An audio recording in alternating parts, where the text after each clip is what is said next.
கிஷ்துவார் மத கலவரத்தை தொடர்ந்து ஜம்மு மண்டலத்துக்கு உட்பட்ட பல மாவட்டங்களில் ஊரடங்கு உத்தரவு அமல்படுத்தப்பட்டுள்ளது. அங்கு செல்ல முயன்ற பாரதிய ஜனதா தலைவர் அருண் ஜேட்லிக்கு தடை விதிக்கப்பட்டது. ஜம்மு காஷ்மீர் மாநிலத்தில் உள்ள கிஷ்துவார் மாவட்டத்தில் கடந்த வெள்ளி அன்று ஏற்பட்ட மத கலவரத்தில் 2 பேர் கொல்லப்பட்டனர். அதைத் தொடர்ந்து கிஷ்துவார் மாவட்டத்தில் ஊரடங்கு உத்தரவு அமல்படுத்தப்பட்ட போதும் ஜம்மு மண்டலத்தில் உள்ள மற்ற மாவட்டங்களுக்கும் கலவரம் பரவியுள்ளது.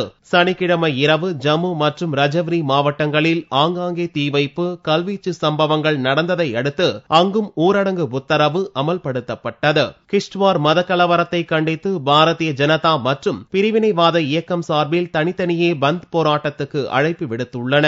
இதனால் கலவரம் மற்ற மாவட்டங்களுக்கும் பரவக்கூடும் என்ற சூழல் நிலவுவதால் உத்தம்பூர், சம்பா, கதுவா ஆகிய மாவட்டங்கள் மற்றும் டோடோ மாவட்டத்தின் சில பகுதிகளிலும் ஊரடங்கு உத்தரவு ஞாயிறன்று அமல்படுத்தப்பட்டது. அதோடு பதற்றம் நிறைந்த பகுதிகளில் ராணுவத்தினர் கொடி அணிவகுப்பு நடத்தியும் காஷ்மீர் மாநிலத்தில் தொடர்ந்து பதட்டம் நீடித்து வருகிறது.